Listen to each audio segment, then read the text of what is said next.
Through your achievements and your words, you have inspired and encouraged our nation to become a more perfect union.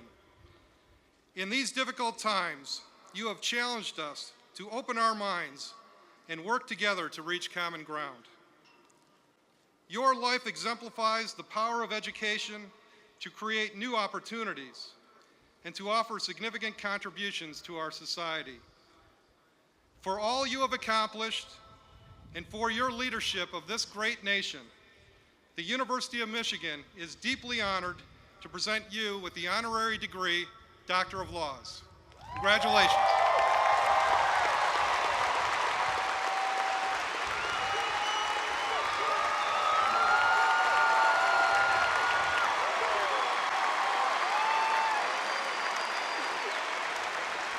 By the authority of the state of Michigan, vested in the Board of Regents and by them delegated to me, I now confer upon you, Barack H. Obama, the degree Doctor of Laws, and admit you to all of its rights, honors, and privileges.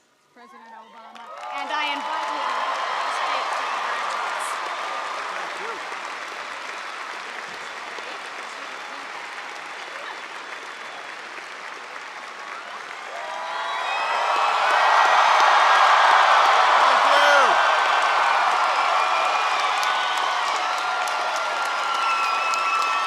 Thank you. Thank you very much. Thank you. Thank you so much. Thank you very much. Thank you. Thank you, everybody. Please be seated.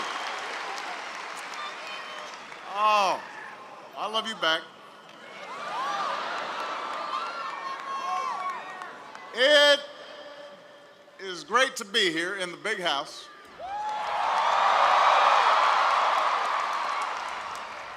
And so may I say, go blue.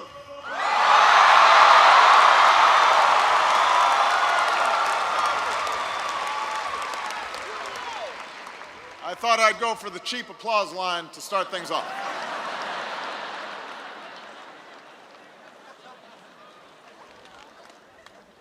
Good afternoon, President Coleman, the Board of Trustees, to faculty, parents, family, and friends of the class of 2010.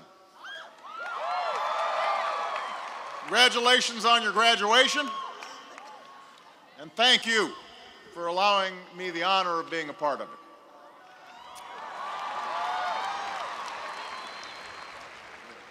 Let me acknowledge your wonderful governor, Jennifer Granholm,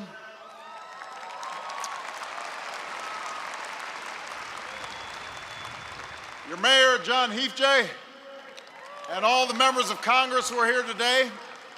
It is a privilege to be with you on this happy occasion. And, you know, it's nice to spend a little time outside of Washington. Now, don't get me wrong. Washington is a beautiful city. It's very nice living above the store. You can't beat the commute.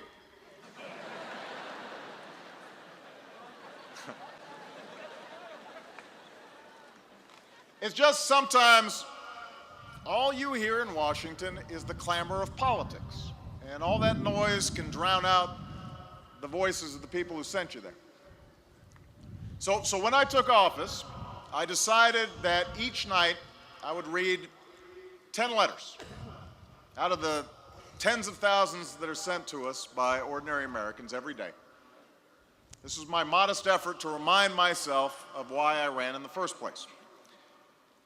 And some of these letters tell stories of heartache and struggle. Some express gratitude. Some express anger. I'd say a good solid third call me an idiot, which is how I know that I'm getting a good representative sample.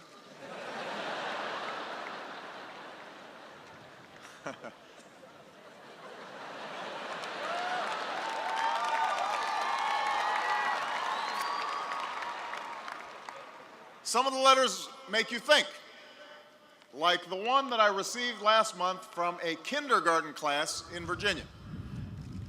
Now, the teacher of this class instructed the students to ask me any question they wanted.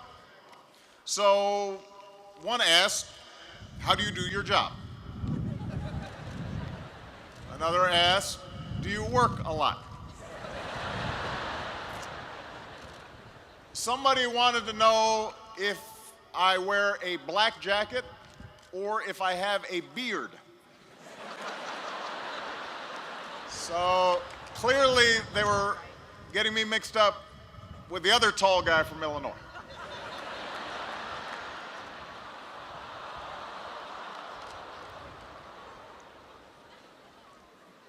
And one of my favorites was from a kid who wanted to know if I lived next to a volcano. I'm still trying to piece the thought process on this one.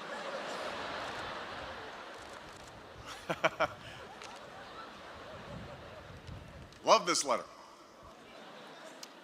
But it was the last question from the last student in the letter that gave me pause. The student asked, "Are people being nice? Are people being nice?" Well, if you turn on the news today, or yesterday, or a week ago, or a month ago, particularly one of the cable channels, you can see why even a kindergartner would ask this question. We've got politicians calling each other all sorts of unflattering names. Pundits and talking heads shout at each other. The media tends to play up every hint of conflict because it makes for a sexier story, which means anyone interested in getting coverage feels compelled to make their arguments as outrageous and as incendiary as possible.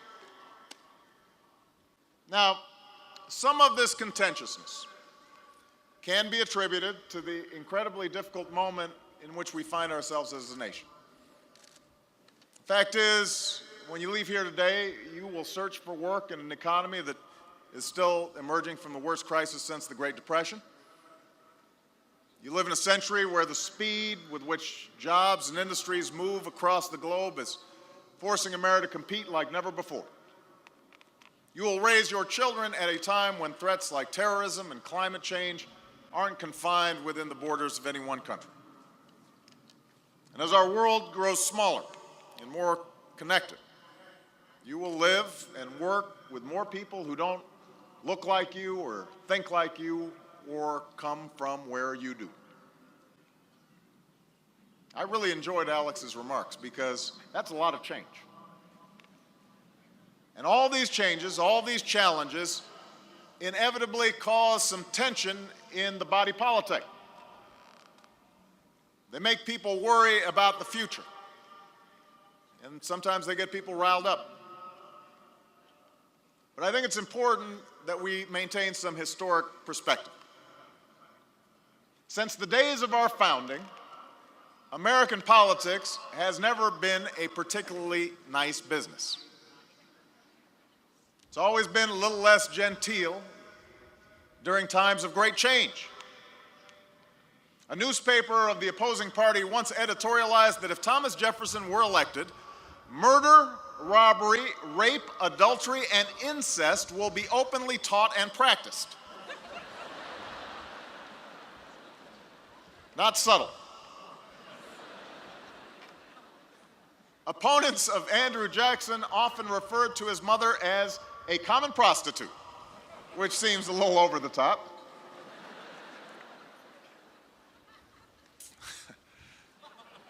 Presidents from Teddy Roosevelt to Lyndon Johnson have been accused of promoting socialism or worse. And we've had arguments between politicians that have been settled with actual duels. There was even a caning once on the floor of the United States Senate, which I'm happy to say didn't happen while I was there. It was a few years before.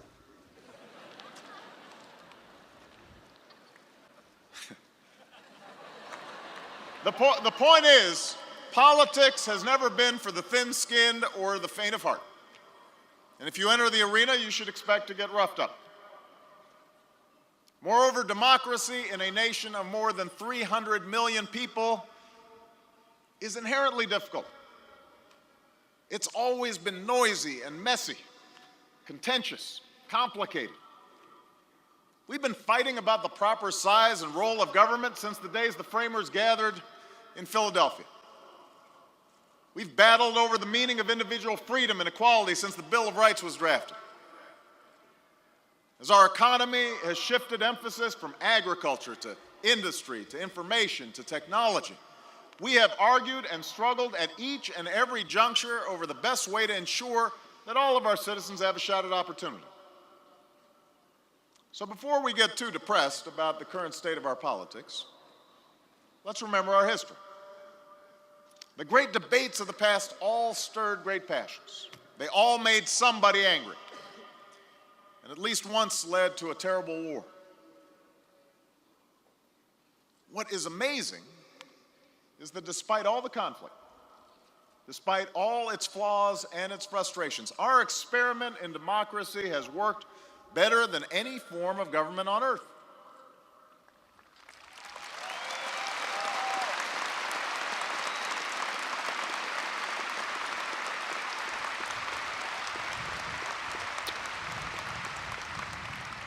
On the last day of the Constitutional Convention, Benjamin Franklin was famously asked, well, doctor, what have we got? A republic or a monarchy? And Franklin gave an answer that's been quoted for ages. He said, a republic, if you can keep it. If you can keep it. Well, for more than 200 years, we have kept it. Through revolution and civil war, our democracy has survived. Through depression and world war, it has prevailed. Through periods of great social and economic unrest, from civil rights to women's rights, it has allowed us slowly, sometimes painfully, to move towards a more perfect union. And so now, class of 2010, the question for your generation is this: how will you keep our democracy going? At a moment when our challenges seem so big and our politics seem so small, how will you keep our democracy alive and vibrant? How will you keep it well in this century? Now, I'm not here to offer some grand theory or detailed policy prescription, but let me offer a few brief reflections based on my own experiences and the experiences of our country over the last 2 centuries. First of all, American democracy has thrived because we have recognized the need for a government that, while limited, can still help us adapt to a changing world. On the 4th panel of the Jefferson Memorial is a quote I remember reading to my daughters during our first visit there. It says, "I am not an advocate for frequent changes in laws and constitutions, but with the change of circumstances, institutions must advance also to keep pace with the times." The democracy designed by Jefferson and the other founders was never intended to solve every problem with a new law or a new program. Having thrown off the tyranny of the British Empire, the first Americans were understandably skeptical of government. And ever since, we've held fast to the belief that government doesn't have all the answers. And we have cherished and fiercely defended our individual freedom. That's a strand of our nation's DNA. But the other strand is the belief that there are some things we can only do together as one nation, and that our government must keep pace with the times. When America expanded from a few colonies to an entire continent and we needed a way to reach the Pacific, our government helped build the railroads. When we transitioned from an economy based on farms to one based on factories, and workers needed new skills and training, our nation set up a system of public high schools. When the markets crashed during the Depression and people lost their life savings, our government put in place a set of rules and safeguards to make sure that such a crisis never happened again, and then put a safety net in place to make sure that our elders would never be impoverished the way they had been.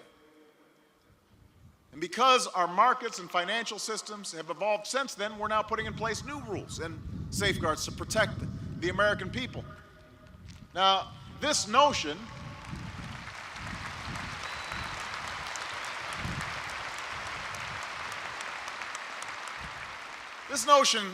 class, hasn't always been partisan.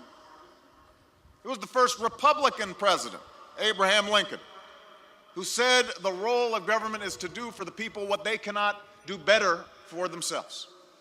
And he'd go on to begin that first intercontinental railroad and set up the first land-grant colleges.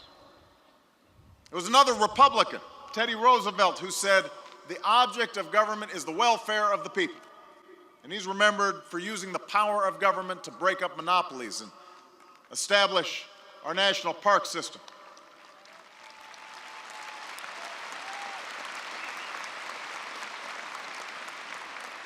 Democrat Lyndon Johnson announced the Great Society during a commencement here at Michigan, but it was the Republican president before him, Dwight Eisenhower, who launched the massive government undertaking known as the Interstate Highway System. Of course, there have always been those who have opposed such efforts. They argue government intervention is usually inefficient, that it restricts individual freedom and dampens individual initiative. And in certain instances, that's been true. You know, for many years, we had a welfare system that too often discouraged people from taking responsibility for their own upward mobility. At times, we've neglected the role of parents rather than government in cultivating a child's education. And sometimes regulations fail, and sometimes their benefits don't justify their costs. But what troubles me is when I hear people say that all of government is inherently bad. And one of my favorite signs during the healthcare debate was somebody who said, "Keep your government hands out of my Medicare."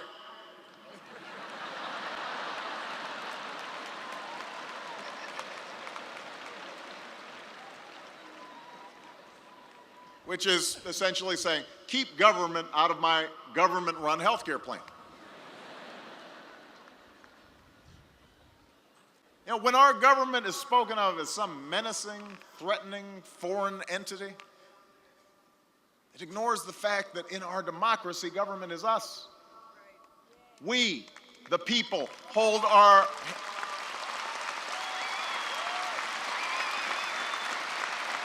We, the people, hold in our hands the power to choose our leaders and change our laws and shape our own destiny. Government's the police officers who are protecting our communities and the servicemen and women who are defending us abroad.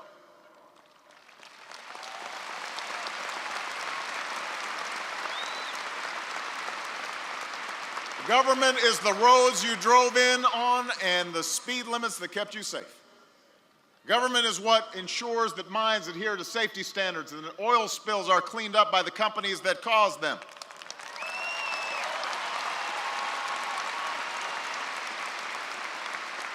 Government is this extraordinary public university, a place that's doing life-saving research and catalyzing economic growth and graduating students who will change the world around them in ways big and small.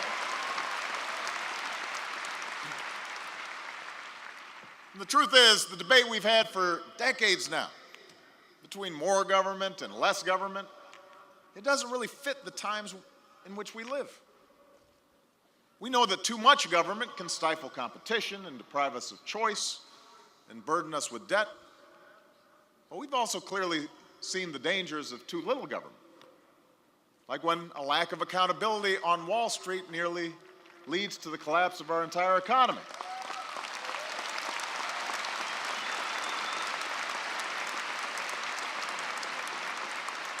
So, class of 2010, what we should be asking is not whether we need big government or a small government, but how we can create a smarter and better government. Because in an era of iPods and TiVo, where we have more choices than ever before, even though I can't really work a lot of these things. But I have 23-year-olds who do it for me. Government shouldn't try to dictate your lives, but it should give you the tools you need to succeed. Government shouldn't try to guarantee results, but it should guarantee a shot at opportunity for every American who's willing to work hard. So yes, we can and should debate the role of government in our lives. But remember, as you are asked to meet the challenges of our time, remember that the ability for us to adapt our government to the needs of the age has helped make our democracy work since its inception. Now, the second way to keep our democracy healthy is to maintain a basic level of civility in our public debate. These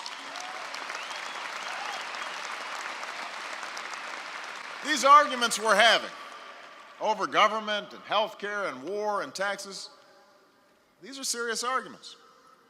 They should arouse people's passions. And it's important for everybody to join in the debate with all the vigor that the maintenance of a free people requires. But we can't expect to solve our problems if all we do is tear each other down. You can disagree with a certain policy without demonizing the person who espouses it. You can question somebody's views and their judgment without questioning their motives or their patriotism. Throwing around phrases like socialists and Soviet-style takeover and fascists and right-wing nut, that may grab headlines,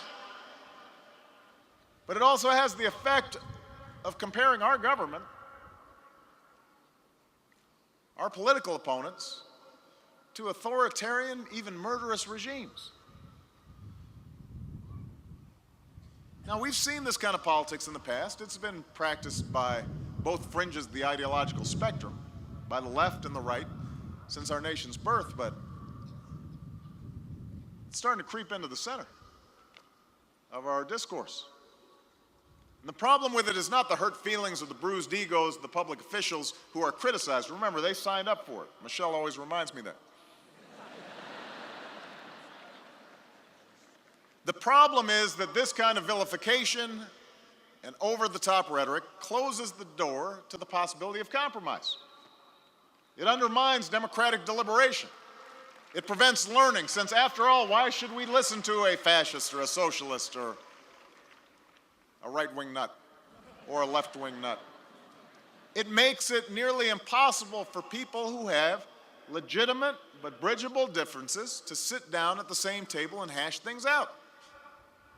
It robs us of a rational and serious debate, the one we need to have about the very real and very big challenges facing this nation. It coarsens our culture, and at its worst, it can send signals to the most extreme elements of our society that perhaps violence is a justifiable response. So what do we do? As I found out after a year in the White House, changing this type of politics is not easy. And part of what civility requires is that we recall the simple lesson most of us learned from our parents. Treat others as you would like to be treated, with courtesy and respect.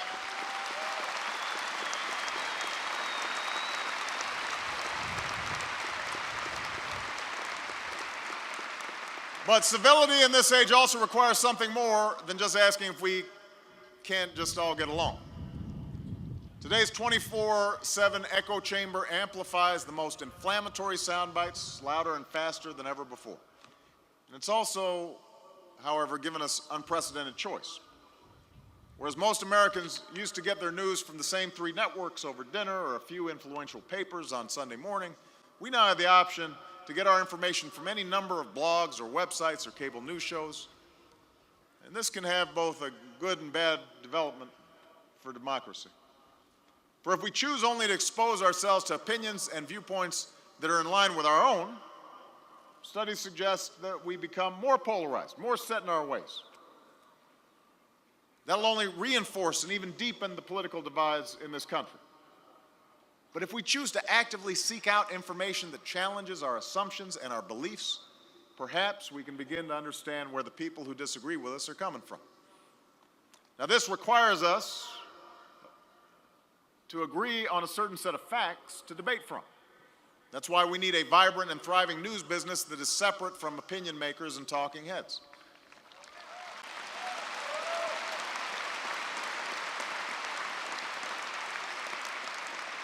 That's why we need an educated citizenry that values hard evidence and not just assertion.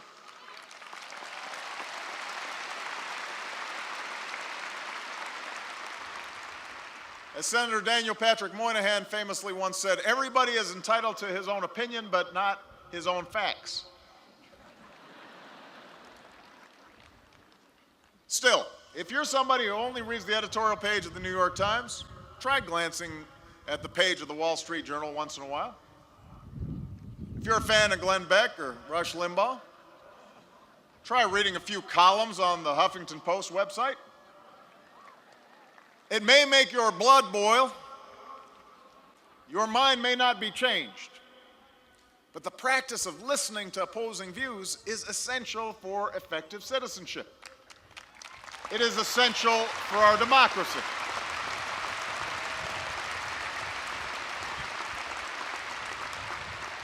And so too is the practice of engaging in different experiences with different kinds of people. I look out at this class and I realize for 4 years at Michigan, you have been exposed to diverse thinkers and scholars, professors and students. Don't narrow that broad intellectual exposure just because you're leaving here. Instead, seek to expand it. If you grew up in a big city, spend some time with somebody who grew up in a rural town. If you find yourself only hanging around with people of your own race or ethnicity or religion, include people in your circle who have different backgrounds and life experiences. You'll learn what it's like to walk in somebody else's shoes, and in the process, you will help to make this democracy work.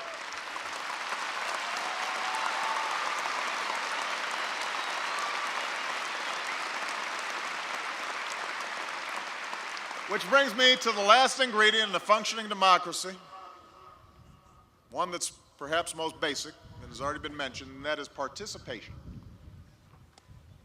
Class of 2010, I understand that one effect of today's poisonous political climate is to push people away from participation in public life. If all you see when you turn on the TV is name calling, if all you hear about is how special interest lobbying and partisanship prevented Washington from getting something done, then you might think to yourself, what's the point of getting involved? Here's the point. When we don't pay close attention to the decisions made by our leaders, when we fail to educate ourselves about the major issues of the day, when we choose not to make our voices and opinions heard, that's when democracy breaks down. That's when power is abused. That's when the most extreme voices in our society fill the void that we leave. That's when powerful interests and their lobbyists are most able to buy access and influence in the corridors of power, because none of us are there to speak up and stop them. Participation in public life doesn't mean that you all have to run for public office, though we could certainly use some fresh faces in Washington. But it does mean that you should pay attention and contribute in any way that you can. Stay informed. Write letters or make phone calls on behalf of an issue that you care about. If electoral politics isn't your thing, continue the tradition so many of you started here at Michigan and find a way to serve your community and your country. An act that will help you stay connected to your fellow citizens and improve the lives of those around you. You know, it was 50 years ago that a young candidate for president came here to Michigan and delivered a speech that inspired one of the most successful service projects in American history. And as John F. Kennedy described the ideals behind what would become the Peace Corps, he issued a challenge to the students who had assembled in Ann Arbor on that October night. On your willingness to contribute part of your life to this country, he said, will depend the answer whether a free society can compete. I think it can, he said. This democracy we have is a precious thing. For all the arguments and all the doubts and all the cynicism that's out there today, we should never forget that as Americans, we enjoy more freedoms and opportunities than citizens in any other nation on earth. We are free to speak our mind and worship as we please. We are free to choose our leaders and criticize them if they let us down. We have the chance to get an education and work hard and give our children a better life. None of this came easy. None of this was preordained.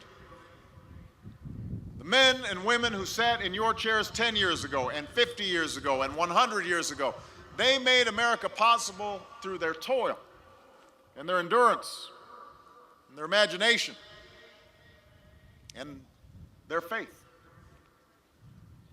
Their success and America's success was never a given. And there is no guarantee that the graduates who will sit in these same seats 10 years from now or 50 years from now or 100 years from now will enjoy the same freedoms and opportunities that you do. You too will have to strive. You too will have to push the boundaries of what seems possible. For the truth is, our nation's destiny has never been certain. What is certain, what has always been certain, is the ability to shape that destiny. That is what makes us different. That is what sets us apart. That is what makes us Americans. Our ability at the end of the day to look past all our differences and all of our disagreements and still forge a common future. And that task is now in your hands, as is the answer to the question posed at this university half a century ago about whether a free society can still compete. If you are willing, as past generations were willing, to contribute part of your life to the life of this country, then I, like President Kennedy, believe we can, because I believe in you. Congratulations on your graduation 2010. May God bless you, and may God bless the United States of America. Thank you.